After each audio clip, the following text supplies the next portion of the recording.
La sociedad del conocimiento es escéptica. Y así debe ser. De lo contrario, estaríamos escuchando todos los días, a todas horas, resultados de avances tecnológicos impresionantes. Estaríamos escuchando grandes descubrimientos presentados por científicos de todas partes del mundo. Con la ayuda del Internet, de las redes sociales, estaríamos inundados de este tipo de grandes anuncios. Sin embargo, la ciencia no se hace así. Nosotros formamos comisiones de trabajo para analizar todo lo que produce el ser humano. Nos preguntamos primeramente si es algo serio lo que la persona está presentando, que el grupo de investigación está presentando. Obviamente se plantea uno si los cálculos que dan lugar a estas grandes innovaciones son correctas, si se revisó el cálculo. Planteamos si las hipótesis de trabajo fueron bien planteadas. Y una cosa muy importante, que es parte esencial del método científico, nos preguntamos si esto que se está anunciando es repetible. El hecho que se anuncia, el descubrimiento que se presenta debe ser repetible, no únicamente por las personas que están haciendo el anuncio, sino por otros grupos independientes. Esto es una parte importante de lo que significa un avance científico. Y finalmente vemos si hay una contribución novedosa, original. Regularmente la gente que hace ciencia tiene como finalidad, tiene como sueño pasar a la historia por sus contribuciones, pero nosotros, los árbitros, la comunidad científica, debe hacer ese tipo de planteamientos. Aún así, a pesar de que ya se ha hecho mucho al respecto, suceden algunos casos en donde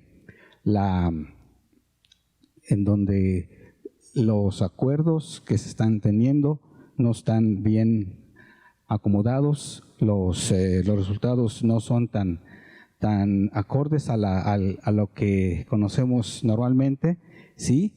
Y a pesar de eso aparecen los anuncios, algunos de ellos fallidos, como lo que pasó hace algunos años, hace 3 años exactamente, en donde un laboratorio italiano anunció con bombos y platillos que se habían encontrado partículas que viajaban a una velocidad mayor que la luz. Esto rompe el primer principio de la relatividad especial de Einstein y fue un resultado que se dio en uno de los centros de investigación más importantes del mundo y la comunidad científica quedó en ascuas. Después de varios meses de análisis, de revisión de lo que estaba presentando, afortunadamente el mismo grupo de trabajo retiró su resultado. Esto es parte de la ciencia, a pesar de los trabajos que tenemos para revisar, para checar que no tengamos ese tipo de anuncios fallidos, siempre llega a suceder. Entonces nosotros debemos ser cautos. Este es el símbolo matemático de la partícula llamada neutrino, que es una partícula eléctricamente neutra y que recientemente, por cierto, un resultado sí válido y ya reconocido, tiene masa. Entonces, nosotros nos vemos en la encrucijada de cuidar que los resultados sean confirmados, cuidar que todo esté bien elaborado para que aceptemos algo como un avance científico, pero nos vemos con el problema de no ser tan estrictos, tan restringidos, tan cerrados, para no aceptar que en algún momento pueden aparecer realmente avances extraordinarios. Debemos tener una apertura intelectual que nos permita aceptar, incorporar a la ciencia ideas novedosas. aquellas ideas, aquellos resultados que rompen paradigmas y algunos que inclusive hacen planteamientos tan revolucionarios que nos cambian completamente el mundo. Hoy en día nosotros estamos trabajando en una situación en donde todo se debe revisar, ¿sí? Esa actitud cuidadosa, escéptica, en ocasiones también impide que resultados, como ya lo dije, muy revolucionarios, queden a la espera de ser corroborados. Por ejemplo, este caso de una astrónoma, Cecilia Payne, que propuso en su tesis doctoral, como estudiante, propuso por primera vez en la historia que las estrellas estaban hechas principalmente de hidrógeno. Era una propuesta muy aventurada. Se tardaron varios años en que sus propios sinodales de la Universidad de Cambridge la aceptaran y después se aceptó efectivamente que había una contribución sobresaliente, y esta tesis doctoral es un ejemplo de un trabajo novedoso hecho por un científico en ciernes, pero se tardó la comunidad en aceptar el trabajo. Otro de los resultados que son muy relevantes y que sufrieron el mismo tipo de problema es lo que el científico asiático Zenin Yang y el norteamericano Robert Mills publicaron a mediados del siglo pasado con física teórica en un tema relacionado con las teorías de normas, que ahora se llaman las teorías de Yang y Mills, y que tardó la comunidad más de 20 años en aceptar que la teoría moderna de las partículas elementales necesitaba de este ingrediente para completar una de las propiedades más fundamentales de la materia. Ahora, recientemente, celebramos 60 años de la aparición de este trabajo, y estos señores son realmente muy famosos en el área. Pero otra vez, la reserva de la sociedad científica hizo que se tardaran algunos años en incorporar rápidamente sus trabajos. Pero también tenemos que ser cautos para no caer en estos anuncios fallidos. Y esto me lleva al tema esencial de la plática. ¿Qué significa el dicho muy conocido de ver para creer en la época actual? Ahora nuestra vista no únicamente usa lo que el ojo humano ve, sino todo el espectro electromagnético. Nuestras creencias ya son muy sofisticadas. Nuestros criterios de credibilidad son bastante altos. Entonces, el ver para creer tiene un componente moderno bastante sofisticado. Sobre todo porque tenemos, como ustedes saben, universidades de clase mundial, tenemos centros de investigación realmente impresionantes, con científicos renombrados, ¿sí? Con tecnólogos que hacen patentes, que realizan trabajos en el área tecnológica que son muy novedosos y que pronto se ven reflejados en productos comerciales de los que usamos a diario. Y esto hace que nuestra situación actual, nuestro momento actual, tenga un momento realmente importante. Estamos en una etapa en donde el ser humano le está ganando terreno a lo desconocido de una manera vertiginosa, ¿sí? Esta dinámica ha hecho que no suceda ya lo que, por ejemplo, en el caso de la medicina médica, es muy famosa la situación del científico William Bragg, que a principios del siglo pasado, a principios de 1904, inclusive antes de que se estableciera la mecánica cuántica, explicara que los núcleos atómicos se comportan diferente que la luz cuando atraviesa materia. Hay un efecto que se llama el pico de Bragg, que nos dice que cuando los átomos penetran en el cuerpo humano, la primera etapa de penetración es prácticamente imperceptible y en un momento, ¡pum!, se deposita toda la energía. Esto que apareció, este hecho fundamental, básico, que apareció a principios del siglo, lo notó un norteamericano llamado Robert Wilson. Notó que este efecto se podía aplicar a la medicina. Empezó a colaborar con sus colegas y en los años 70 se tuvo la primera máquina que usaba el efecto del pico de Bragg para tratar de eliminar tumores cancerígenos en el cuerpo. Y ya ahora, en este siglo que vivimos, tenemos diferentes centros de investigación, hospitales muy renombrados que ocupan lo que se llama la terapia de protones y que es una de las técnicas más efectivas para el ataque del cáncer. Estoy hablando de una observación fundamental que inició a principios del siglo y al final del siglo pasado se estaba empleando ya como una técnica cotidiana para resolver un problema. En este momento, en la época actual, las cosas son completamente diferentes. Tenemos que los resultados fundamentales aparecen con sus aplicaciones en no más de 10 años.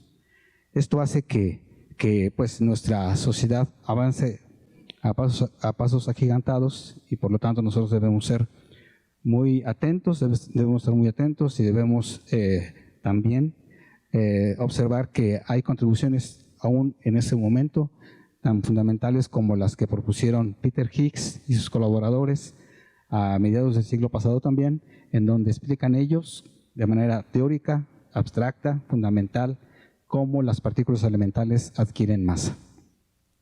Tuvieron que desarrollarse máquinas aceleradoras de partículas muy sofisticadas, máquinas como la que tenemos en Ginebra, Suiza, el Gran Colisionador de Hadrones, que en el 2009 se puso a funcionar y después de 3 años de funcionamiento nos asombró mostrando cómo al hacer colisionar protones contra protones era posible producir la llamada partícula de Higgs, que inmediatamente decae en un par de fotones y que confirmó lo que hace prácticamente 50 años se propuso ahí en los centros de investigación europeos.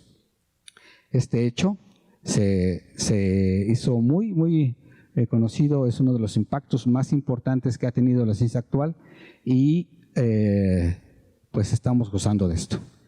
Pero así como el Higgs es una partícula subatómica prácticamente imperceptible, hay otros fenómenos muy conocidos, muy estudiados, como los rayos cósmicos, que no son otra cosa más que partículas que expulsan las estrellas, que viajan muchos años a lo largo del espacio interestelar, llegan a la Tierra, a la atmósfera terrestre, impactan el material de la atmósfera terrestre, rompen las moléculas que son parte de la atmósfera y producen un montón de partículas que nosotros detectamos con nuestros detectores de partículas. Este hecho es prácticamente imperceptible, es realmente invisible. La gente no sabe que, por ejemplo, que si yo pongo mi mano aquí en forma horizontal y la dejo así por menos de un minuto, atraviesan más de 150 muones mi mano sin que yo lo perciba.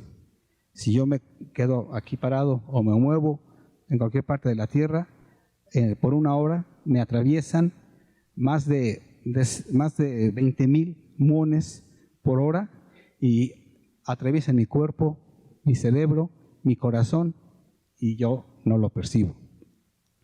Esto está relacionado principalmente con el hecho de que los muones son partículas extremadamente pequeñas, son partículas subatómicas que interactúan débilmente con la materia y no los vemos, obviamente.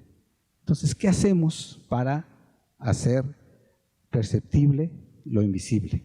¿Qué hacemos para hacer tangible lo no notorio.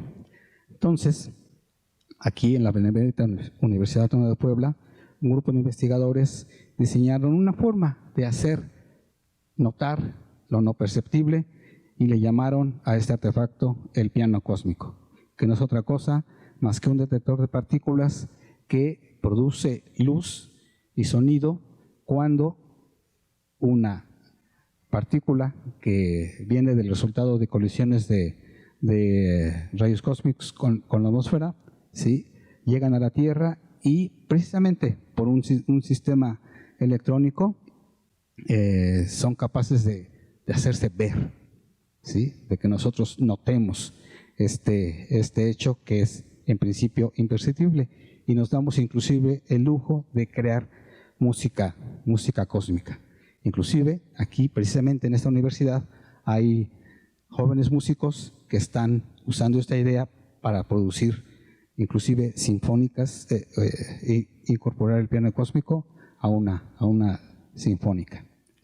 Este es el piano cósmico que ya ha dado varias vueltas alrededor del mundo y que tuvo su clímax en un festival de música europeo. ¿Sí? El título de esta presentación fue La física de la música o la música de la física. Se presentó en un festival llamado Montreux Jazz Festival en Suiza, y con nuestro piano cósmico y la ayuda de un pianista profesional llamado Al Butler, pusimos a funcionar el piano, y cada vez que una partícula impacta alguno de esos detectores de rayos cósmicos, se produce un destello de luz y un bip de sonido, y combinado con la música que produce un pianista real, se escucha así.